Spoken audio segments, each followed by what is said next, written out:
The first time Ethan Hayes saw Margot Winters, he was balancing 3 coffee orders and trying not to spill them on the expensive hardwood floor of Blackbird Publishing. He hadn't intended to work as an intern at 20. Most of his friends were well into their college degrees or traveling abroad. But financial reality had a way of reshaping dreams. Still, there was something about the literary world that called to him. Even if his current role consisted mainly of fetching coffee and sorting mail, Margot was standing by the window, sunlight streaming through the glass and illuminating her profile as she spoke on the phone. She had one hand pressed against the glass, fingers splayed, as if reaching for something just beyond her grasp. Her dark hair was streaked with silver at the temples, cut in a sharp bob that accentuated her jawline. She wore a charcoal pencil, skirt, and a burgundy blouse that somehow managed to look both professional and deeply personal. "Who is that?" Ethan whispered to Denise, the receptionist, who had taken him under her wing. Denise followed his gaze and smiled. "Margot Winters, senior editor, just divorced. Brilliant but tough as nails. Don't stare too long or she'll make you cry." But Ethan couldn't look away. There was something about the way Margot held herself. Straight-backed, but with a subtle vulnerability in her shoulders. That fascinated him. When she turned and caught him staring, he expected a scowl or dismissal. Instead, she raised an eyebrow, her lips quirking into the ghost of a smile, before she turned back to her call. His heart skipped a beat, and in that moment, Ethan Hayes tumbled headlong into an attraction he couldn't explain, and certainly hadn't anticipated. The coffee in his hands grew cold as he watched her walk away. "Hayes, my office, now." Ethan nearly dropped the manuscript he was photocopying. It had been 3 weeks since he'd started at Blackbird, and he'd managed to avoid any direct interaction with Margot Winters. He'd observed her from afar, the way she commanded attention in meetings without raising her voice, how she took her coffee black with a single sugar cube that she allowed to dissolve completely before taking her first sip, the small kindnesses she showed to the cleaning staff that others seemed to overlook. "Coming, Ms. Winters," he called, hurriedly gathering the scattered pages.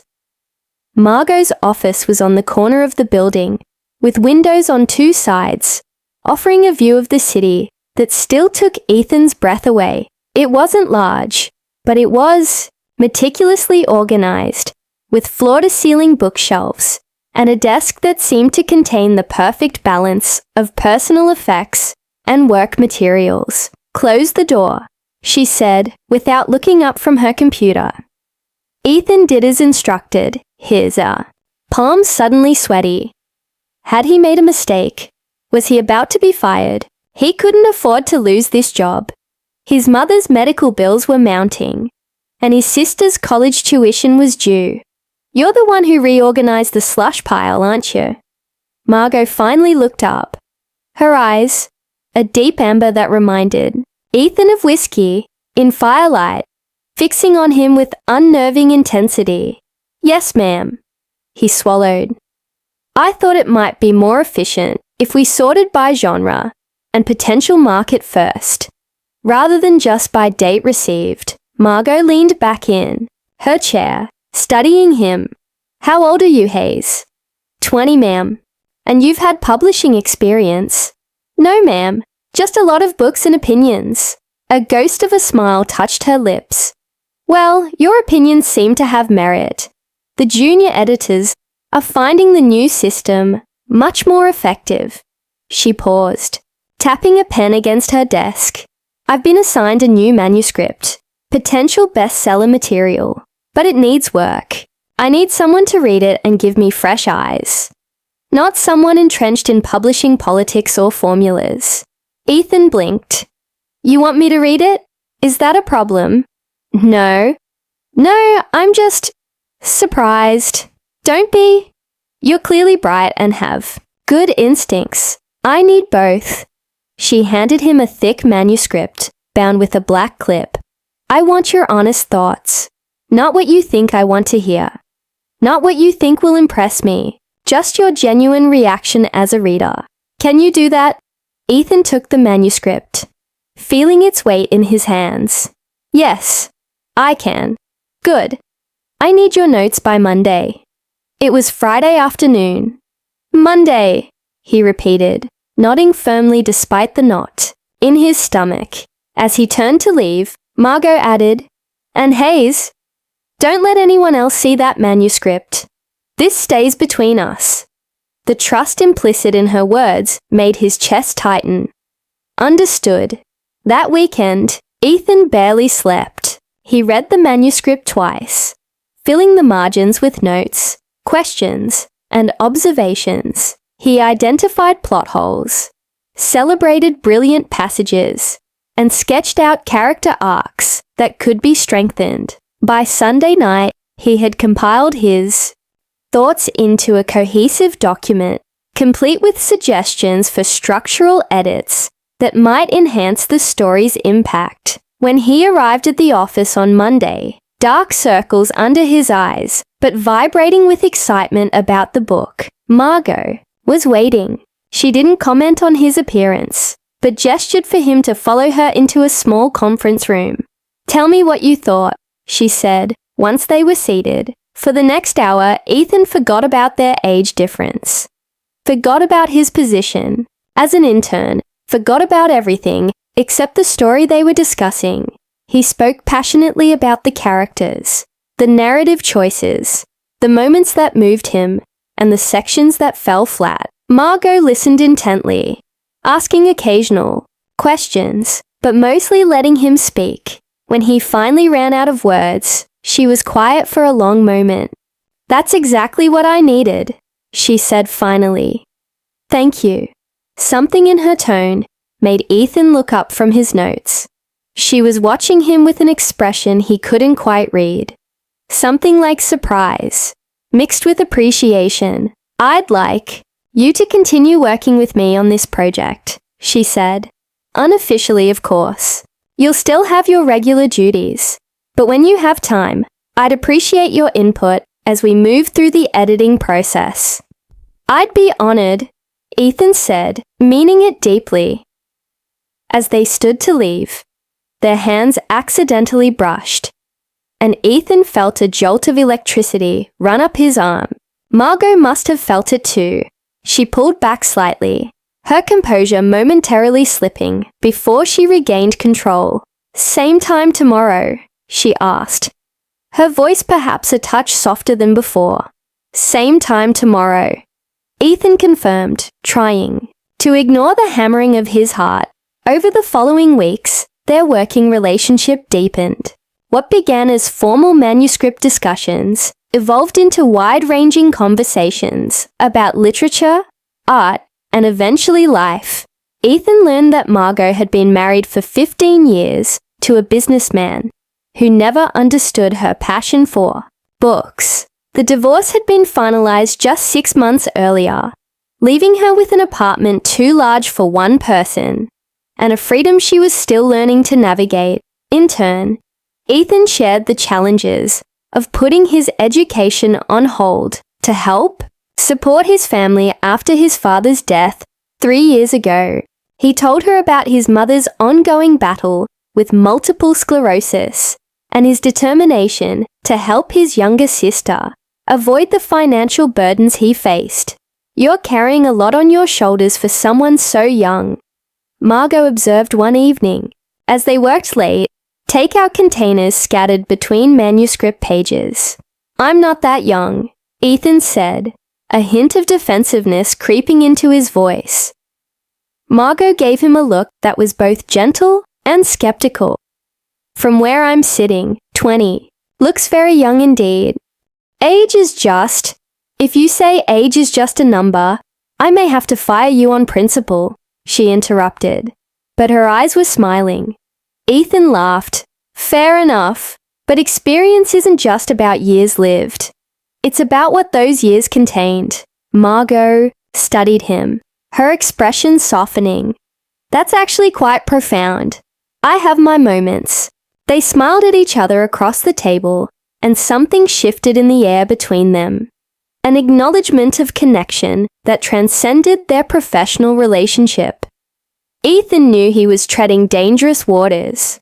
Office romances were discouraged at Blackbird, and the age gap between them would raise eyebrows at best. But he couldn't deny the way his pulse quickened when Margot entered a room, or how he found himself cataloguing the small details of her presence. The faint scent of her perfume, something with sandalwood and vanilla. The way she tucked her hair behind her ear when deep in thought, her surprising throaty laugh that seemed to emerge from a different person than the composed editor most people knew. For her part, Margot maintained a careful professional distance, though Ethan occasionally caught her watching him with an expression that made him wonder if he wasn't alone in his growing feelings. The manuscript they were editing, a sweeping historical romance set against the backdrop of revolutionary France, didn't help matters. The passionate scenes between the protagonists seemed to hang in the air during their discussions, unspoken tension building with each meeting. "Do you think it's believable?" Margot asked one night, referring to a pivotal scene where the aristocratic's heroine risks everything for her lover from the lower classes. "What part?" Ethan asked, though he knew exactly what she meant, that she would choose him over everything she's known. Her family, her position, her entire identity. Ethan considered the question carefully. "I think when you find someone who sees you, really sees you, the rest of the world can fade away, even the parts you thought were essential to who you are." Margot's eyes met his, and for a breathless moment, neither spoke. Finally, she looked down at her notes. "Perhaps you're right," she said softly. The manuscript was nearly finished when Denise cornered Ethan in the break room, concern etched on her face. "People are talking," she said without preamble. Ethan's stomach dropped. "About you and Margot. The late nights, the closed-door meetings." Denise sighed. "Look, I like you, kid. I don't want to see you get hurt. Margot's in a vulnerable place after her divorce, and you're at the beginning of your life. Don't get tangled up in something that could damage both your careers." "We're working on a manuscript," Ethan said, though even to his own ears, the defense sounded weak. "Just be careful," Denise warned. "Office politics can be brutal, and age differences like yours bring out the worst in people."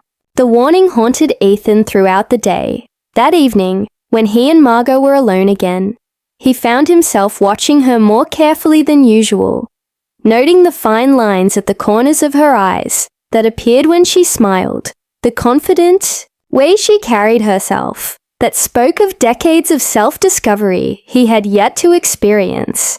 "You're quiet tonight," Margot observed, setting down her pen. "Just thinking." "About?" Ethan hesitated, then decided on honesty. "About us. About whether what's happening between us is real or just proximity and shared passion for a project." Margot went very still. "And what exactly do you think is happening between us?" "I don't know," Ethan admitted, "but it feels important. It feels like something I don't want to ignore." Margot closed her eyes briefly. When she opened them, there was a new resolve in her expression. "Ethan, you're an exceptional young man with a bright future ahead of you. I've enjoyed working with you more than I can say, but don't." Ethan interrupted, surprising himself with his boldness. "Don't dismiss this because of numbers on a birth certificate or what other people might think. It's not that simple. It never is. But that doesn't mean it's wrong." Margot stood, gathering her papers with hands that were not quite steady. "I think we need some distance. The manuscript is nearly done. I can finish it myself." The dismissal stung, but Ethan stood his ground. Running away won't change what's happening here. I'm not running away, Margot said. A flash of the formidable editor returning to her demeanor. I'm being realistic. You're at the beginning of your career. The last thing you need is to be linked romantically to a woman old enough to be your... Don't say it. Ethan cut in. Don't reduce what we might have to a cliché. For a moment, they stared at each other. The air between them charged with unspoken feelings. Then Margot's phone chimed with a message. Breaking the tension. I have to go, she said, not meeting his eyes. We'll talk tomorrow. But tomorrow came, and Margot didn't. She called in sick, something Denise said she hadn't done in years. The day after was the same. By the third day, Ethan was beside himself with worry and regret. After work, against his better judgment, he found himself outside her apartment building in Brooklyn Heights. He'd delivered manuscripts to her home twice before, so he knew which buzzer to press. As he stood on the stoop, finger hovering over her name, doubt crashed over him. What was he doing?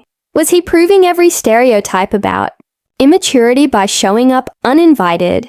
Before he could decide, the door opened, and Margot stood before him, clearly on her way out.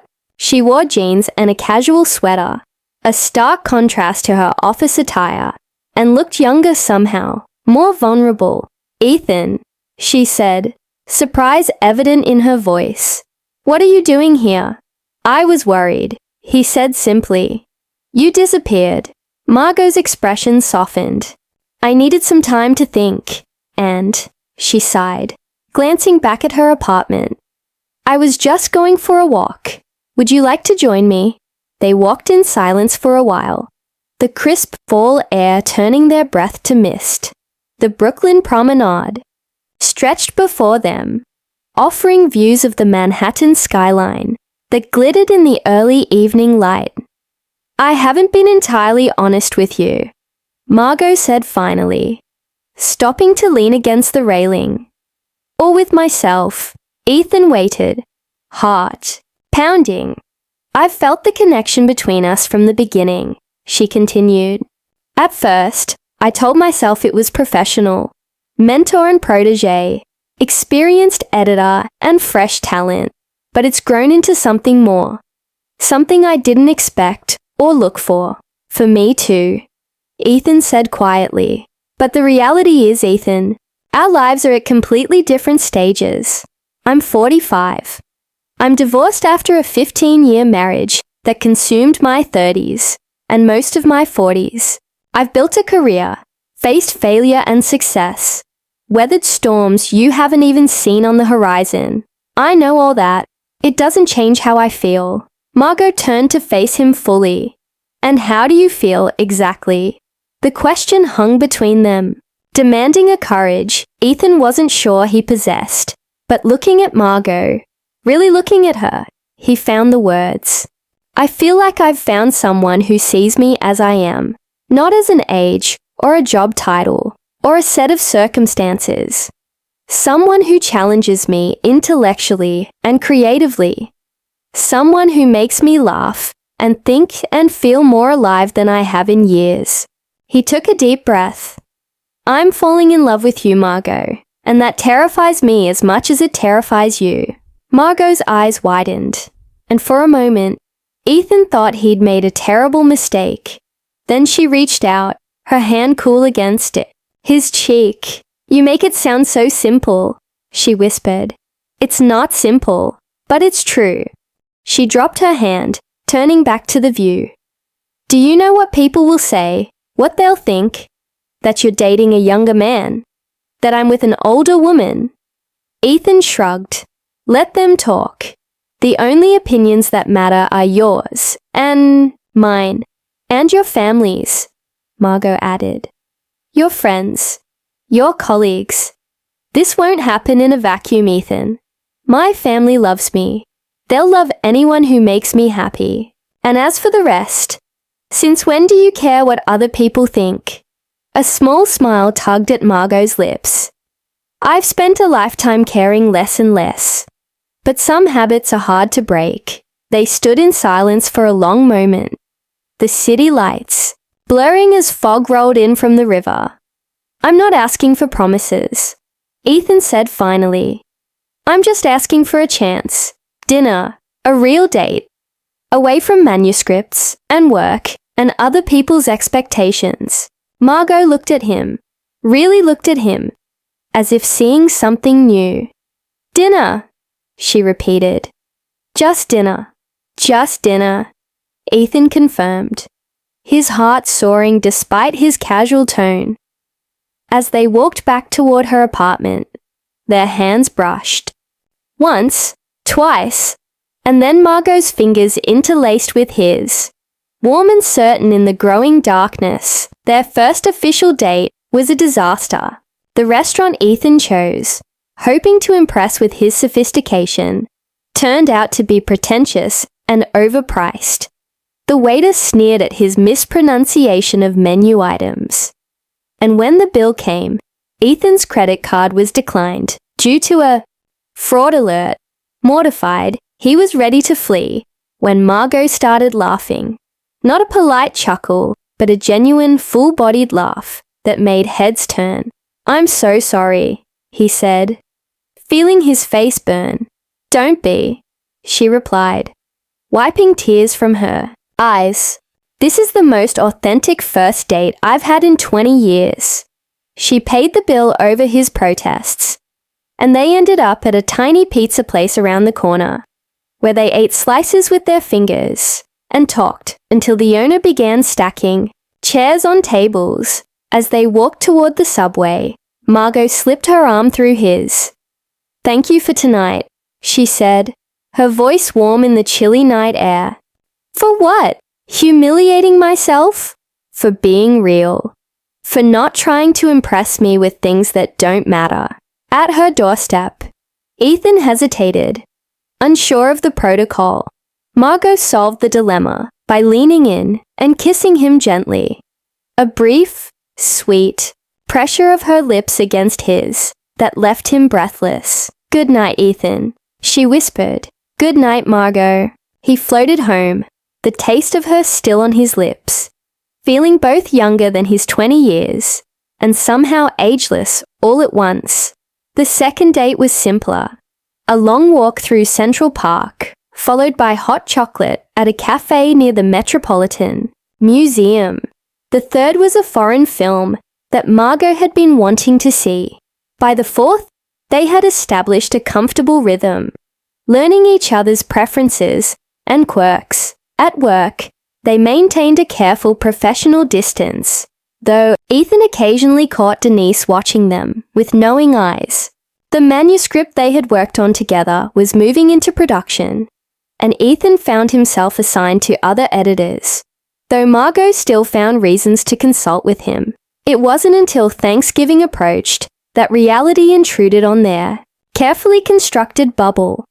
"Come home with me," Ethan said one evening as they lay on Margot's couch, her head in his lap while he read aloud from a new submission. "For Thanksgiving." Margot sat up, the contentment in her expression replaced by alarm. "Meet your family." "Ethan, I don't think that's a good idea." "Why not?" "My mom's been asking about the mysterious editor I keep mentioning." "And what have you told her about this mysterious editor?" Ethan hesitated. "That you're brilliant, that you've helped me grow as a reader and writer, that you make me laugh." "And my age." He looked away. "It hasn't come up specifically." Margot sighed. "So you haven't told them you're dating a woman more than twice your age?" "I haven't told them your age because it's not what matters to me," Ethan countered. "But I'm not hiding you, Margot. I want them to meet you. I want them to see what I see. And if they don't, if they see only the age difference and all the reasons this shouldn't work, then they'll need time. But they'll come around because they love me." Margot was quiet for a long moment. "I've been thinking about us a lot lately," she said finally. "About where this is going, what we're doing." Ethan felt a chill of foreboding. And I'm scared," Ethan. I'm scared that I'm being selfish, that I'm taking something from you that I have no right to take. What are you talking about? Your youth. Your chance to be with someone your own age, to grow together, to share the milestones of your 20s without the shadow of my past hanging over you. That's not your decision to make, Ethan said, an edge entering his voice. I choose who I want to be with. I choose you. For now, Margot said softly. But what about in 5 years? 10? When you're 30 and I'm 55. When you're ready to start a family and I'm past that point. You're borrowing trouble from a future that doesn't exist yet, Ethan argued. Why can't we just be present in what we have now? Because I've lived enough to know that now becomes then, faster than you can imagine. They went around in circles, neither willing to concede. When Ethan left that night, there was a new strain between them, a tension that hadn't been there before. Thanksgiving came, and Ethan went home alone to Connecticut, trying to explain Margot's absence to his curious mother and sister, without revealing the depth of his feelings or the complications they faced. She's just a colleague who had other plans, he said, the lie tasting bitter on his tongue. His mother, always intuitive, watched him with knowing eyes but didn't press for details. His sister, less tactful, cornered him in the kitchen. So, this editor you won't shut up about, what's her deal? Is she hot? Ethan rolled his eyes. It's not like that. Your face says otherwise. Spill. Perhaps it was the familiar surroundings, or the comfort of his sister's teasing acceptance. But Ethan found himself talking about Margot. How brilliant she was. How she could dismantle an argument with a single raised eyebrow. How her laugh made him feel like he'd won something precious. You've got it bad, his sister observed when he finally ran out of words. So when do we get to meet her? It's complicated. Because she's older, Mom told me. Ethan stared at her. How did Mom know? His sister shrugged. She said you get a certain look when you talk about this woman. Said it reminded her of how Dad used to look at her. Then she got all misty-eyed and said something about how love doesn't check birth certificates. She said that about Margot and me. She doesn't know her name, dummy. But yeah, she's not as shocked as you seem to think she'd be. The conversation gave Ethan hope, and he returned to New York with renewed determination. But when he called Margot, she was distant, making excuses about deadlines and prior commitments. Finally, after a week of what felt like deliberate avoidance, Ethan showed up at her office, closing the door behind him. We need to talk, he said. Margot looked up, her professional mask firmly in place. This isn't appropriate, Ethan. Neither is avoiding me, she sighed, setting down her pen. I've been thinking. So have I. He interrupted.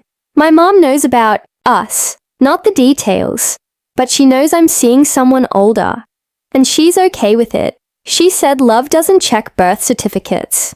Margot's expression softened slightly. Your mother sounds like a wise woman. She is. And she raised me to know my own mind and heart. I know what I feel for you, Margot. I know it's real. I don't doubt your feelings, Ethan. I doubt the wisdom of acting on them because of what other people might think, because of some arbitrary timeline of when people should meet and fall in love, because I don't want to wake up 5 years from now and realize I've held you back from living the life you were meant to have. Ethan took a step closer to her desk. The life I want is one where I'm challenged and cherished, where I'm with someone who sees me clearly. That's the life I'm building with you. Margot stood, coming around the desk to face him directly. You're making this very difficult. Good, Ethan said simply. Some things are worth fighting for. There was a knock at the door and Denise poked her head in. Sorry to interrupt, but the editorial meeting is starting. Margot nodded, her eyes still on Ethan. We'll continue this discussion later, but later didn't come. As Ethan was leaving the office that evening, he overheard a conversation that froze him in his tracks. Considering the London position, Margot was saying to the head of the publishing house, the timing seems right, and the opportunity is exceptional. We'd hate to lose you, Margot, but I understand the appeal. When would you be looking to make the move? After the new year, ideally. I need a fresh start. Ethan didn't wait to hear more. He fled the building, hurt and confusion warring in his chest. London, a fresh start. Was she so desperate to escape whatever was building between them that she would leave the country? He spent the night alternating between anger and despair, drafting and deleting messages to Margot. By morning, a new resolve had taken hold. If these were to be their final weeks together, he would make them count. He would show her exactly what she would be leaving behind. For the next 2 weeks, Ethan embarked on a subtle campaign. He didn't confront Margot about London, but instead focused on deepening their connection. He left books on her desk that he knew would speak to her current mood. He sent thoughtful emails with links to articles he knew would interest her. He treated each interaction as precious, listening more intently, sharing more openly, and it seemed to be working. Margot's defenses began to soften again. She accepted his invitation to attend a reading by an author they both admired. She lingered after work to discuss a new manuscript. She let him take her to dinner at a small Ethiopian restaurant where they ate with their hands and talked about the books that had shaped their lives. The night before Christmas Eve, Ethan invited Margot to his tiny apartment for the first time. He cooked for her. Nothing fancy, just a simple pasta dish his father had taught him to make. They ate at his small table, knees touching in the confined space. The lights of the city, visible through his single window. I have something for you, Ethan said as they finished the meal. An early Christmas present. He handed her a small, carefully wrapped package. Margot opened it slowly, revealing a first edition of her favorite poet's early work, an extravagance that had cost Ethan nearly a month's rent. Ethan, she breathed, touching the cover reverently. How did you find this? I have my sources, he said, smiling at her wonder. Open it. Inside, he had inscribed a simple message. For Margot, who taught me that the best stories aren't bound by conventional chapters. With love, Ethan. Margot traced the words with her fingertip, her eyes suspiciously bright. It's perfect, she whispered. But I can't accept this. It's too much. It's exactly enough, Ethan said. And it's yours. Just like my heart. Margot looked up at him, tears now flowing freely down her cheeks. I'm so afraid, she admitted. I'm afraid of loving you and losing you. I'm afraid of not being enough. I'm afraid of being too much. Ethan moved to kneel beside her chair, taking her hands in his. I know about London. Margot stiffened. How? I overheard you, and I understand why you'd consider it. But please, before you decide, consider this too. He gently pulled her to her feet, leading her to the center of the small living room. Taking her face in his hands, he kissed her. Not the careful, measured kisses they had shared before, but a kiss that laid bare all the longing and certainty he felt. Margot responded with equal fervor, her arms wrapping around him as if she might never let go. When they finally broke apart, both breathless, she rested her forehead against his. I've been trying so hard to be sensible, she murmured. To do what's right. Maybe this is right. Ethan suggested. Maybe we're the exception to all the rules. Margot's laugh was soft and watery. The exception. I like that. They made love for the first time that night, learning each other's bodies with a tenderness that made Ethan's heart ache. He memorized the sounds she made, the way her back arched when he touched her just right, the vulnerable look in her eyes as she came undone beneath him. Afterward, as they lay tangled in his sheets, Margot trailed her fingers along his chest. "I haven't accepted the London position," she said quietly. Ethan's heart leapt. "You haven't?"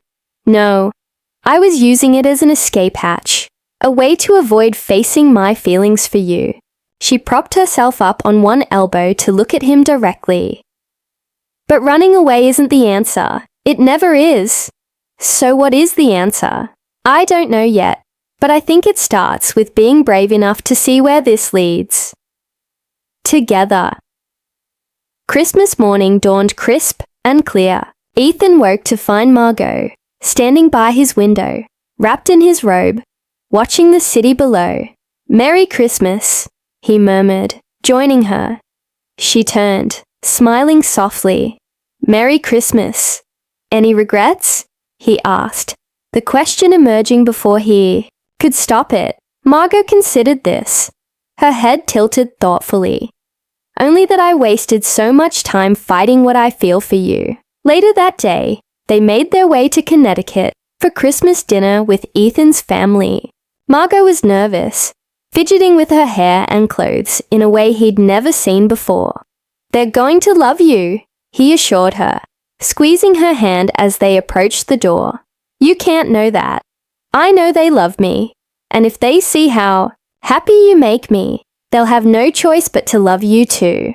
The introduction was awkward at first, his mother's momentary surprise at seeing Margot, his sister's poorly concealed assessment of the age difference.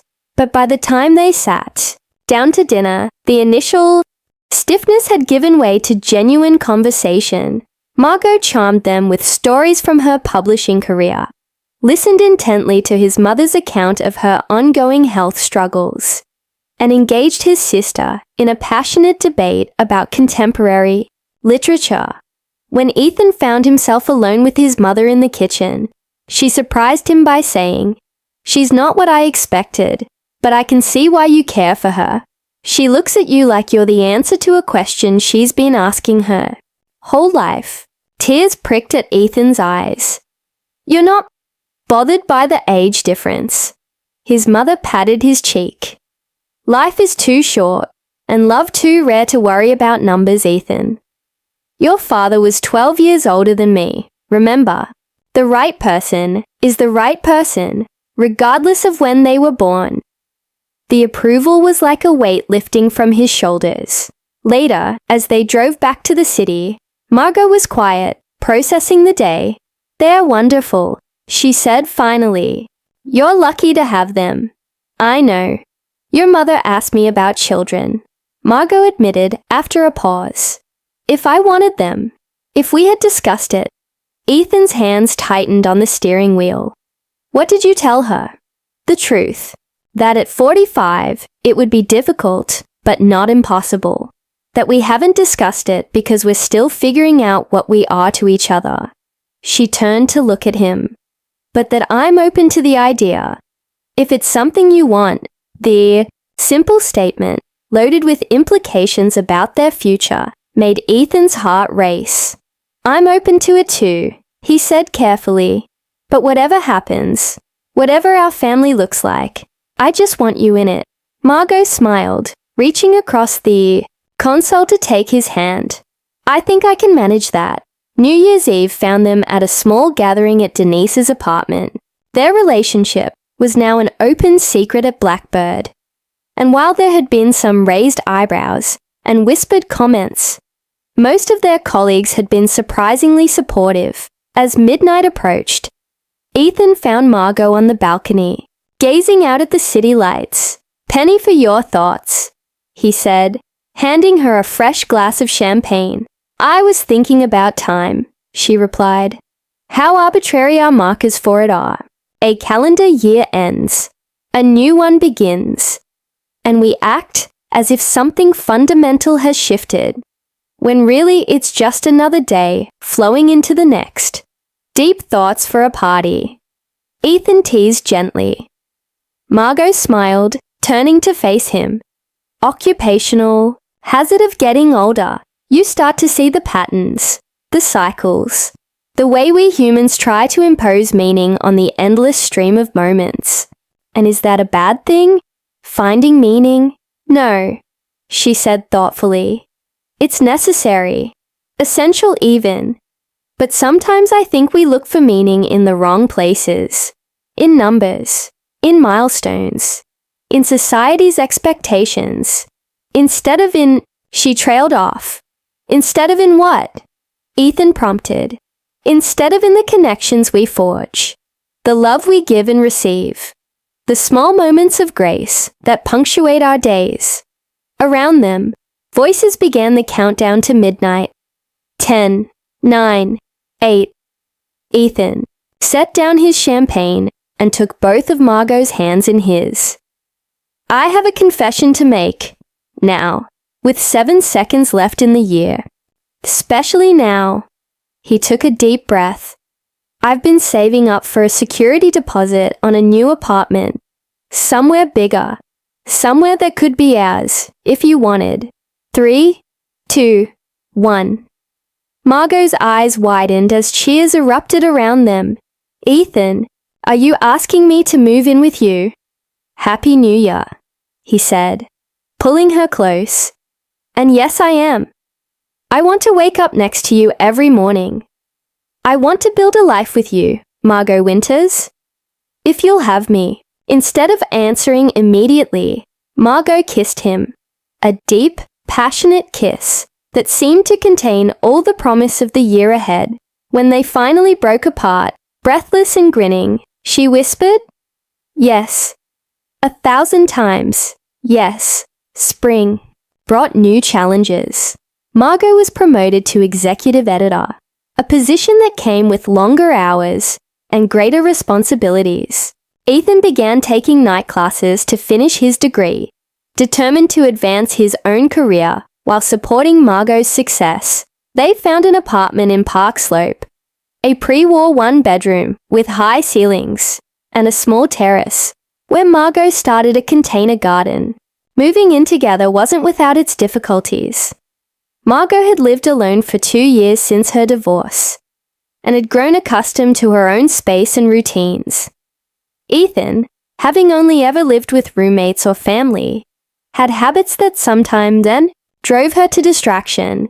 How hard is it to put dishes in the dishwasher?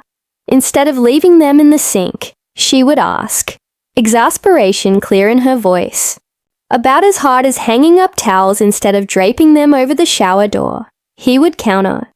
Though with a smile that took the sting from his words, they learned to compromise, to create new rhythms together. Ethan discovered that Margot needed absolute silence to read manuscripts in the evening.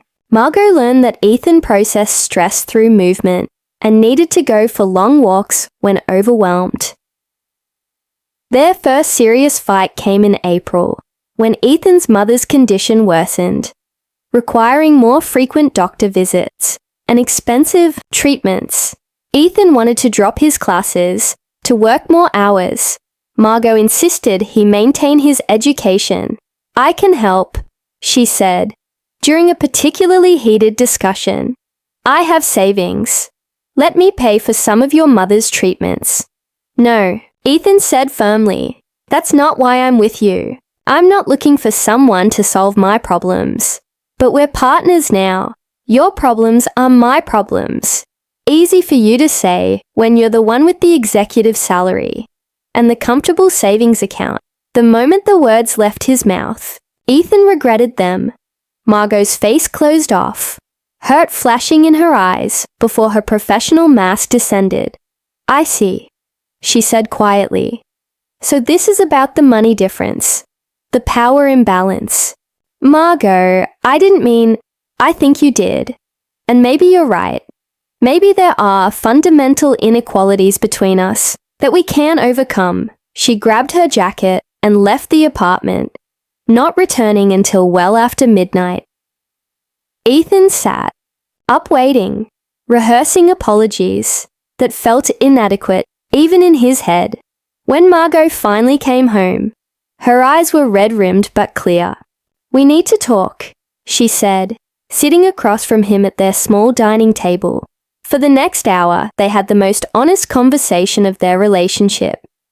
Ethan admitted his fears about being seen as a trophy or a project rather than an equal. Margot confessed her own insecurities about aging, about not being able to give Ethan the same experiences a younger partner might offer.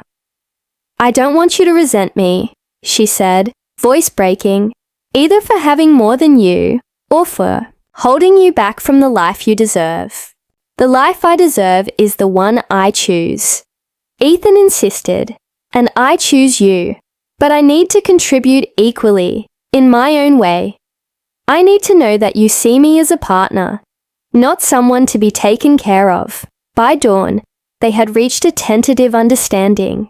Margot would help with his mother's medical expenses, but as a loan that Ethan would repay when he was able. Ethan would continue his education, but adjust his course load to accommodate more work hours.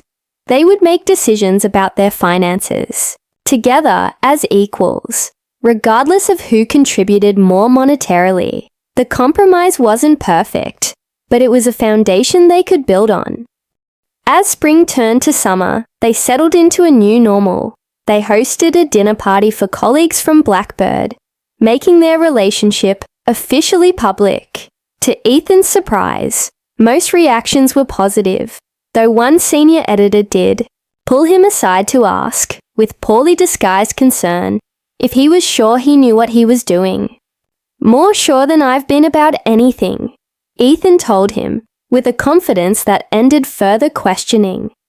Margot flourished in her new role, bringing fresh perspective to the publishing house's acquisition strategy. Ethan completed his spring courses with top marks and began mapping out the remaining requirements for his degree. On weekends, they explored the city together, discovering hidden bookshops and quiet cafes where they could read side by side for hours. It was in one such cafe, on a lazy Sunday in July, that Margot received a call that changed everything. "My ex-husband had a heart attack," she told Ethan, her face pale as she hung up the phone. "He's in intensive care."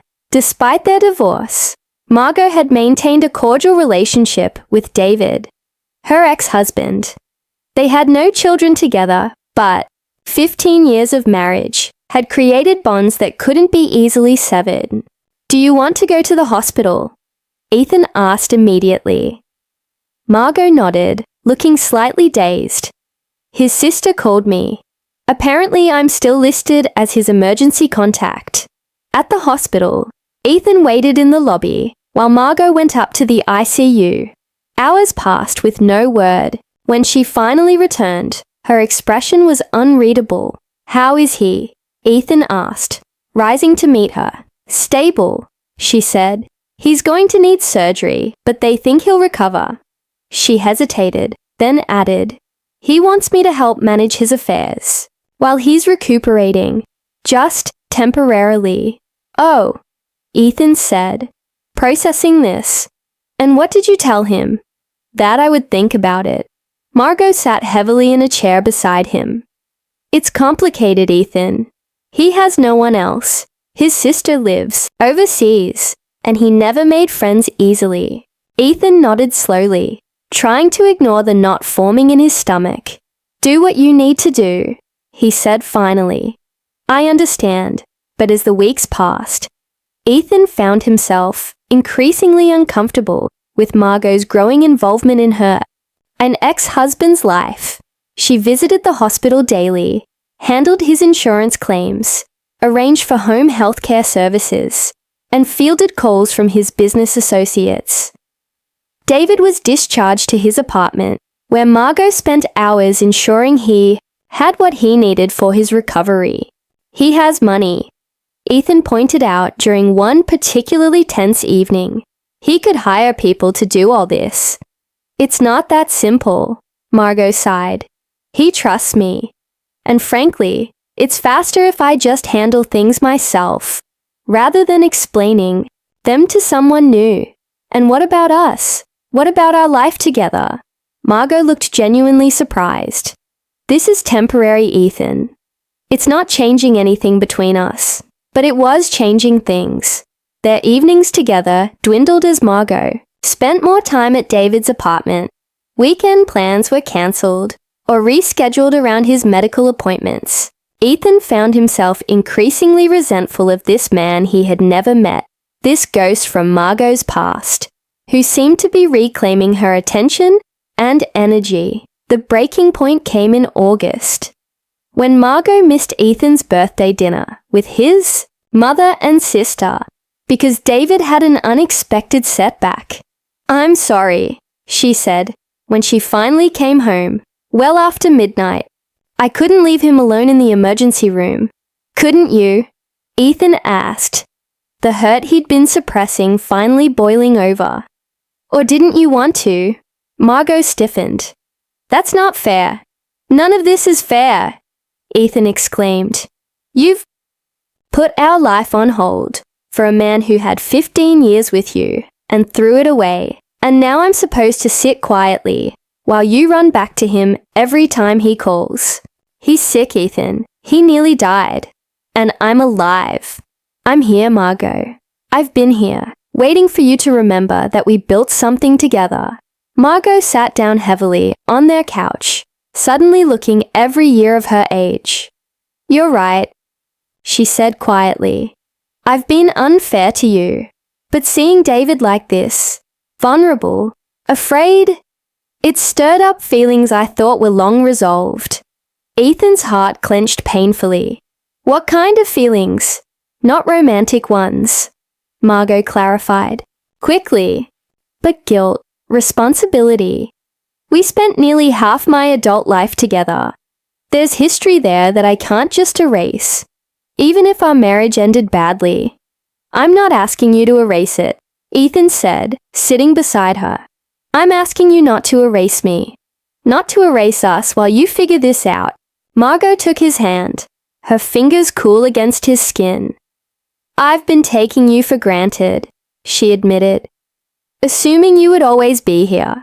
No matter how little attention I paid to our relationship, I'm not going anywhere," Ethan assured her.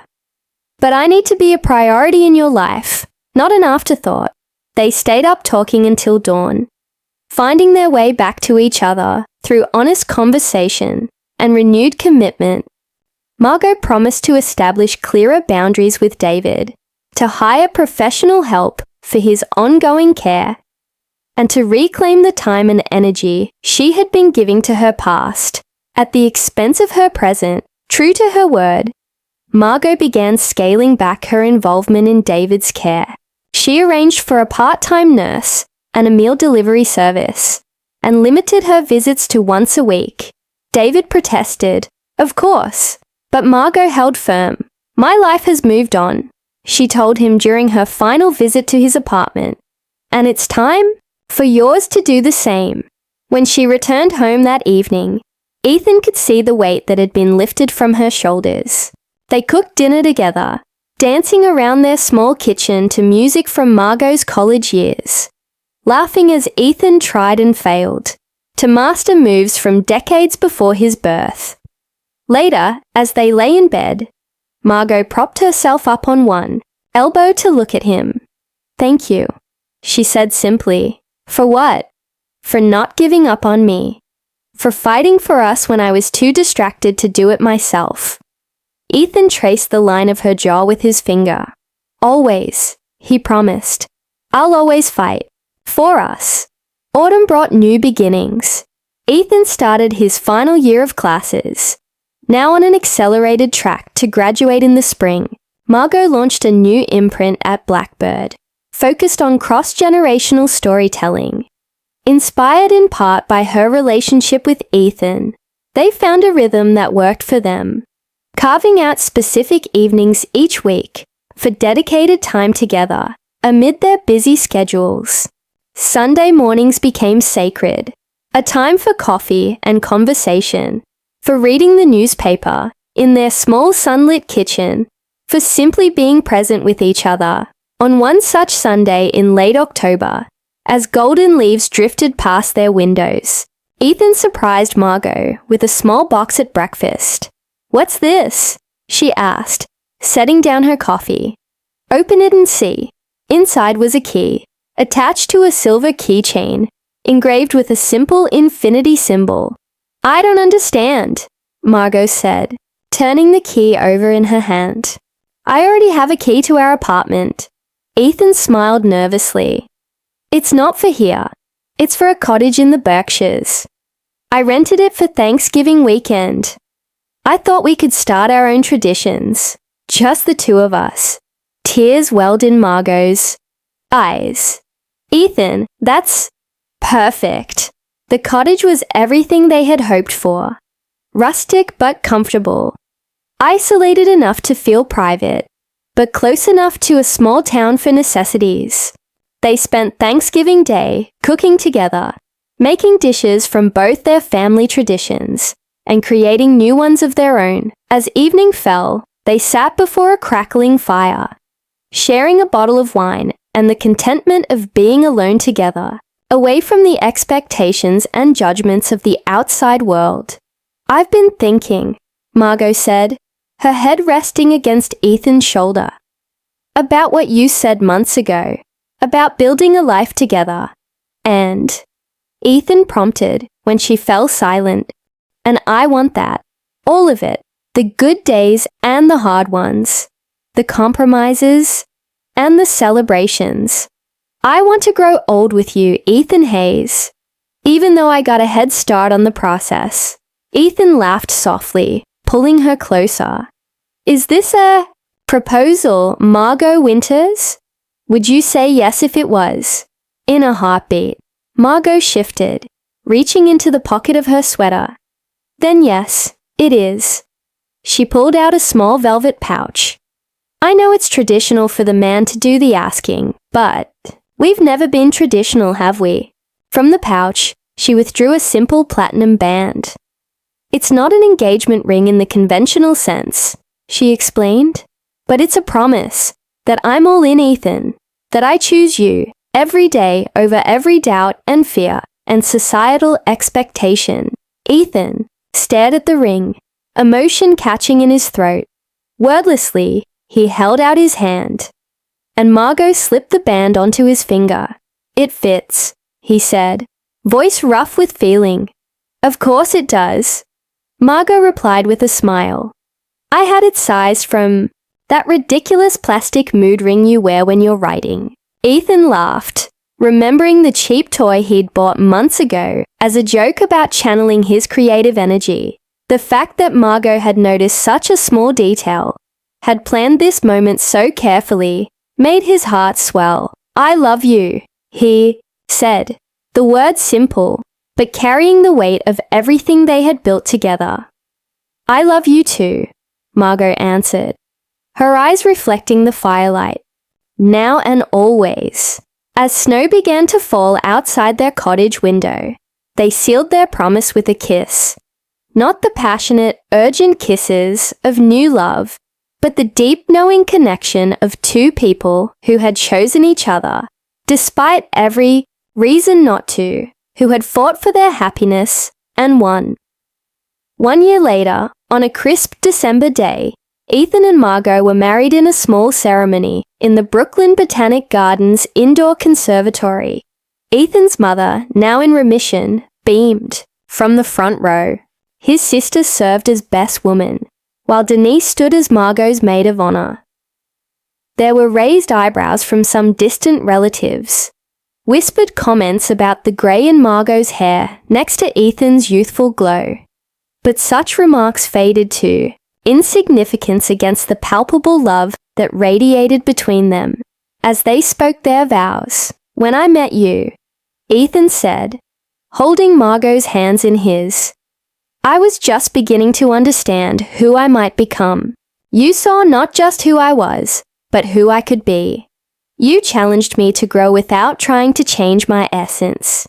You loved me not in spite of my youth, but with a recognition that my journey was valid precisely because it was mine."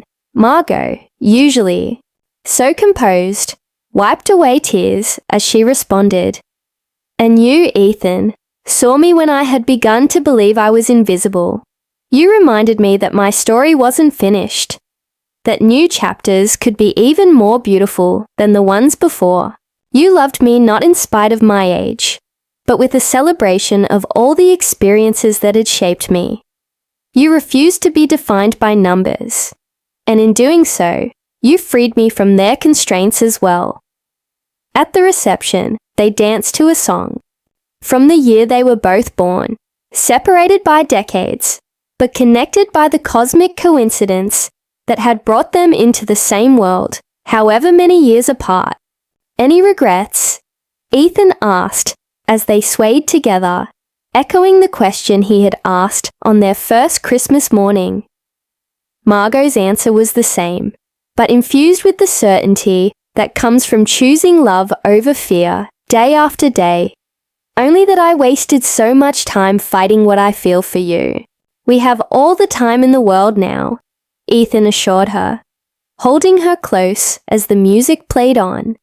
And they did. Not an infinite amount, for no one is granted that luxury, but enough. Enough time to build a life neither had imagined possible before finding each other. Enough time to learn that love, when genuine, transcends the artificial boundaries of age and expectation. Enough time to prove that sometimes, when a heart refuses to give up, it finds exactly what it needs, regardless of when or where society thinks it should look. As the evening ended and they prepared to leave for their honeymoon, Margot looked back at the gathered friends and family, some who had supported them from the beginning, others who had needed time to understand the depth of their connection, all now united in celebration of a love that had defied convention and flourished nonetheless. "Ready?" Ethan asked, offering his arm. Margot took it, feeling the solid warmth of him beside her. Her partner, her husband, her future. "With you? Always." And together they stepped out into the winter night, where stars shone overhead, and the path before them, while not always easy, promised to be endlessly worth the journey.